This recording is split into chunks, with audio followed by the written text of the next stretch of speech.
दोस्तों, चाइना सिर्फ मैन्युफैक्चरिंग और इंफ्रास्ट्रक्चर ही नहीं बल्कि सेविंग्स के मामले में भी इंडिया से आगे है।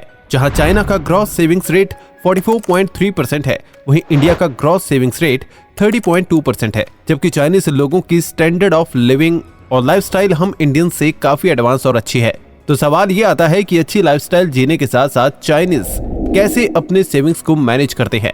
क्या उनके सेविंग्स का कोई सीक्रेट है जो हम इंडियंस को नहीं पता? आज के इस वीडियो में हम इसी टॉपिक पर डिस्कस करेंगे।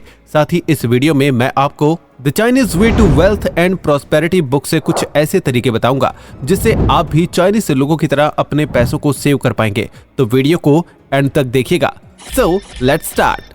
Number 1, meaning of money in Chinese culture. Video के स्टार्टिंग में मैंने कहा था कि चाइनीज और इंडियंस के सेविंग्स रेट में बड़ा गैप होता है और ये गैप कल्चर की वजह से होता है। जहां हम इंडियंस पर प्रेशर होता है कि शर्मा जी के बेटे ने कितना बड़ा घर खरीदा है और हमें भी उतना बड़ा या उससे बड़ा घर खरीदने के बारे में सोचना चाहिए, तो वहीं चाइनीज लोगों में इस तरह का कोई सोशल प्रेशर नहीं होता है। वो शो ऑफ करने के लिए अपने पैसे स्पेंड नहीं करते, बल्कि उन लोगों में सेविंग्स को ज्यादा इंपॉर्टेंस दी जाती है। वो स्पेंडिंग से ज्यादा दूसरों के सेविंग्स को देखकर ज्यादा इन्फ्लुएंस होते हैं। चाइनीज कल्चर में पैसा सेव करना उनके वैल्यूज का पार्ट होता है। पेरेंट्स बचपन से ही अपने बच्चों को पैसा सेव करने के लिए इनकरेज करते हैं। इंडिया में जब रिश्तेदार बच्चों को पैसे देकर जाते हैं तो उनके पेरेंट्स बच्चे से पैसे लेकर उसे अपने पास रख लेते हैं ताकि बच्चे पैसों को बेवजह खर्च न करें। जबकि चाइनीज कल्चर में पेरेंट्स खुद अपने बच्चों को न्यू ईयर और बर्थडे पर लकी मनी कहकर पैसों से भरा एनवेलप देते हैं और उन्हें समझाते हैं कि उन्हें पैसों को वाइजली खर्च करने के साथ उसे सेव करना है, क्योंकि चाइनीज लोगों के लिए पैसा सिर्फ स्पेंड करने के लिए नहीं है बल्कि ये सक्सेस और प्रॉस्पेरिटी का सिंबल है। फेमस चाइनीज कॉमेडियन रोनी चैंग बताते हैं कि चाइना में लोग न्यू ईयर के टाइम पर एक दूसरे को न्यू ईयर विश नहीं करते, बल्कि वो एक दूसरे को गॉनशियाफेकाई कहते हैं, जिसका मतलब होता है कि ये मेरी विश है कि तुम जल्दी अमीर हो जाओ। आप भी हैरान हो गए ना, पर चाइना में ऐसा सच में होता है, जबकि हमारे देश में हर कोई एक दूसरे से जलने में और उसे पीछे करने में लगा हुआ है। Number 2, one child policy. I know आपको ये बात थोड़ी अजीब लग रही होगी और हो सकता है आप सोच भी रहे होंगे भला इस पॉलिसी का सेविंग से क्या लेना देना है। तो चलिए मैं इसकी स्टोरी बताता हूँ। 2016 तक चाइना में वन चाइल्ड पॉलिसी इंप्लीमेंट की गई थी, जिससे हर कपल सिर्फ एक बच्चा ही कर सकते थे और जो लोग ज्यादा बच्चे करते उन्हें फाइन देना पड़ता, जिस वजह से फैमिलीज ने ज्यादा बच्चे करना बंद कर दिया। लेकिन प्रॉब्लम ये थी कि सभी अपना उत्तराधिकारी या सक्सेसर लड़कों को बनाना चाहते थे और उन्हें ही अपनी प्रॉपर्टी देना चाहते थे। इसीलिए फिर चाइनीज लोगों ने बॉयज के बर्थ पर फोकस किया और लड़कियों का जेंडर जन्म से पहले पता लगाकर उनका अबॉर्शन करने लगे, जिससे एक टाइम ऐसा आया कि चाइना में मेल्स की पॉपुलेशन फीमेल से ज्यादा बढ़ गई। हालत ऐसी थी कि 100 फीमेल्स के लिए 120 मेल्स थे। अब क्योंकि मेल्स ज्यादा हैं तो उन्हें शादी करने के लिए सक्सेसफुल होने की जरूरत थी, इसीलिए फिर वहां के आदमियों ने सेविंग्स करना स्टार्ट किया और अपनी वैल्यू बढ़ाने में, अपना सोशल स्टेटस हाई करने में लग गए ताकि उन्हें उनके पसंद की ब्यूटीफुल वाइफ मिल सके। साथ ही अब क्योंकि फैमिली से एक ही बच्चा कर सकते थे तो उन्हें ज्यादा बच्चों पर खर्च नहीं करना पड़ा, जिससे उनका काफी पैसा सेव हो गया। Number 3, lack of retirement plan. हमारे इंडिया में retirement plan, pension plan, health insurance plan, education plan जैसे बहुत सारे प्लान्स हैं, लेकिन चाइना में इतने प्लान्स नहीं है। वहाँ पेंशन प्लान है, बट प्रॉब्लम ये है कि चाइनीज लोगों को ऐसे प्लान्स में ज्यादा भरोसा नहीं है, इसीलिए वो ऐसे किसी प्लान्स में इन्वेस्ट करने की जगह अपनी रिस्पॉन्सिबिलिटी खुद उठाते हैं और अपने एजुकेशन से लेकर रिटायरमेंट हर चीज के लिए पैसे सेव करते हैं। Number 4, secret to Chinese savings. सच कहूं तो दोस्तों, चाइनीज लोगों के पास सच में सेविंग्स करने की ऐसी कोई सीक्रेट टेक्निक नहीं है। बस फर्क यह है कि हमें पता नहीं होता कि हम कितने पैसे खर्च करते हैं। वहीं चाइनीज लोग अपने एक एक पैसे का हिसाब रखते हैं। वो खास तरह के बजटिंग सिस्टम को फॉलो करते हैं जिसे ZBB कहते हैं, यानी जीरो बेस्ड बजटिंग। ये बजटिंग सिस्टम आज से नहीं बल्कि 1970 से चाइना में फॉलो हो रही है। इस बजटिंग सिस्टम में आपको अपने इनकम को जीरो करना होता है, लिटरली जीरो। इसमें आपको अपने इनकम को खर्चों और नीड्स में इस तरह से एलोकेट करना होता है कि एट द एंड आपके पैसे जीरो हो जाए। जैसे आपको अपने रेंट से लेकर electricity bill, water bill, grocery, education, savings, emergency fund, retirement fund, हर एक चीज के लिए पैसा एलोकेट करना होता है। और इसमें बेस्ट बात यह है कि महीने भर जितना आपने अपने एक्सपेंसेस के लिए एलोकेट किया है आप उतना ही खर्चा कर सकते हैं। चाइनीज लोग इस सिस्टम को डीपली फॉलो करते हैं। वो अपने हर खर्चे को अच्छे से ऑब्जर्व करते हैं और जितना हो सके उसका ऑल्टरनेटिव ढूंढने की कोशिश करते हैं ताकि एक्सपेंसेस कम हो सकें। वैसे तो ये थोड़ा टाइम टेकिंग प्रोसेस होता है, लेकिन एक बार आपके अंदर इस बजट को फॉलो करने का डिसिप्लिन आ गया तो आप अच्छे खासे पैसे सेव कर पाएंगे।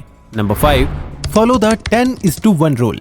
चाइनीज लोग नॉर्मली पैसा कमाते समय अपने इनकम का बहुत छोटा हिस्सा ही खर्च करते हैं और स्पेंडिंग को कम करने के लिए 10:1 रूल को फॉलो करते हैं, जो कहता है कि आप अपने इनकम का सिर्फ 10% ही खर्च कर सकते हैं। फॉर एग्जाम्पल, अगर आप 10,000 रुपए कमाते हैं तो आप सिर्फ 1,000 रुपए ही खर्च कर सकते हैं। आई नो ये रूल आपको बकवास और अनरियलिस्टिक लग रहा होगा, लेकिन इस रूल का मोटिव आपसे सेविंग्स करवाना है। देखो, अगर आप इस रूल को फॉलो करते हैं तो आप जितनी भी कोशिश कर लीजिए, आप 10% पर पूरा महीना गुजार नहीं पाएंगे। आपको 3, 4, 5, 6 या फिर 8-9 हजार रुपए भी खर्च करना पड़ सकता है। लेकिन अगर आप इस रूल को फॉलो करेंगे तो आपके माइंड में रहेगा कि आपको ज्यादा पैसे खर्च नहीं करने हैं एंड अल्टीमेटली आप ज्यादा पैसा खर्च नहीं करेंगे।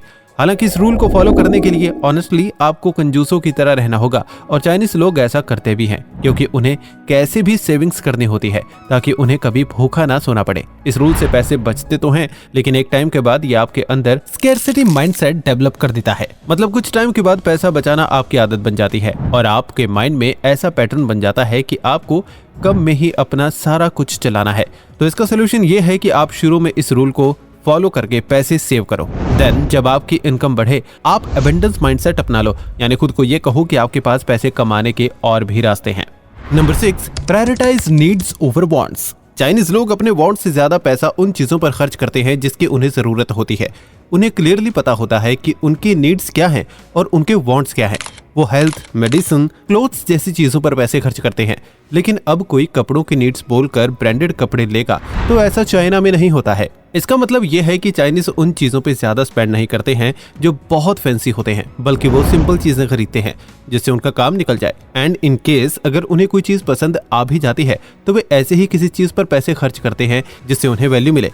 फॉर एग्जाम्पल, आपको 5,000 के जूते खरीद रहे हैं जो 5 साल चलेंगे, तो ऐसे में अगर आप पर डे के हिसाब से देखें तो 2.7 मुश्किल से हर दिन 3 रुपए लगेंगे। यहाँ कहने का मतलब ये है कि अगर आपका कोई चीज बाय करने का मन करता है तो आप उस चीज को खरीदिए, लेकिन देखिए कि वो चीज आपको कितना वैल्यू दे रही है। Number 7, eating at home. पैसे बचाने के लिए चाइनीज लोग घर पर ही खाना खाते हैं। चाइना में लंच आउट, डिनर आउट जैसी चीजें सिर्फ स्पेशल ओकेजन्स पर ही की जाती हैं, जो काफी सारे कल्चर में कॉमन है, क्योंकि हम सभी जानते हैं कि बाहर खाना कितना महंगा पड़ता है। ये चीज मिडिल क्लास लोगों में भी काफी देखने को मिलती है। नॉर्मली मिडिल क्लास वाले लोग रेस्टोरेंट में खाना खाने नहीं जाते हैं, इवन स्पेशल ओकेजन्स पर भी वो घर में ही कुछ अच्छा बना लेते हैं जिससे पूरी फैमिली खुश हो जाती है। लेकिन वहीं कुछ लोग कंफर्ट के नाम पर आए दिन रेस्टोरेंट से या बाहर से खाना ऑर्डर करते हैं और कहते हैं कि हमसे सेविंग्स नहीं होती। अगर आप भी ये चीजें करते हैं तो सेविंग करने के लिए आपको ये चीजें करनी छोड़नी पड़ेंगी। अगर आप बाहर का खाना भी चाहते हैं तो सिर्फ स्पेशल मोमेंट्स में ही रेस्टोरेंट का मील ऑर्डर कीजिए, वरना नहीं। तो दोस्तों, आप सभी को गोंगशी फेक आए। मैं प्रे करूंगा कि आप सभी अमीर बने। अगर आप अभी तक वीडियो को देख रहे हैं तो इसका मतलब ये है कि सच में आपके अंदर कुछ तो बात है, क्योंकि बहुत कम लोगों में इतना पेशेंस देखने को मिलता है। मेरी तरह आप भी कमेंट में गोंगशी फेक आए लिख दीजिए, सो दैट मेरे साथ साथ सबको आपकी विश मिल सके। वीडियो को खत्म करने से पहले मैं यही कहूंगा कि इंडिया में लोग सिर्फ अपनी मेंटालिटी की वजह से सेविंग्स नहीं कर पाते हैं। यहाँ लोग अपने वांट्स पर इनकम से ज्यादा स्पेंड कर देंगे, लेकिन नीड्स पर नहीं करेंगे। वो 1 लाख का आईफोन खरीद लेंगे, लेकिन कोई स्किल सीखने के लिए 50,000 का पीसी नहीं लेंगे। तो देखो दोस्तों, जब तक ये मेंटालिटी चेंज नहीं होगी तब तक इन्वेस्टमेंट तो दूर, लोगों के लिए सेविंग्स भी मुश्किल है। इसीलिए पहले अपना माइंडसेट चेंज कीजिए, जो ऐसी वीडियो देखने से और बुक्स रीड करने से ही हो सकता है। Thank you brain grain family. इस वीडियो में बस इतना ही। अगर आपको ये वीडियो पसंद आई तो जल्दी से वीडियो को लाइक और चैनल को सब्सक्राइब कर लीजिए। और अगर आप किसी टॉपिक पर वीडियो देखना चाहते हैं तो कमेंट करके हमें बताएं। जल्द ही मिलते हैं एक और शानदार वीडियो के साथ।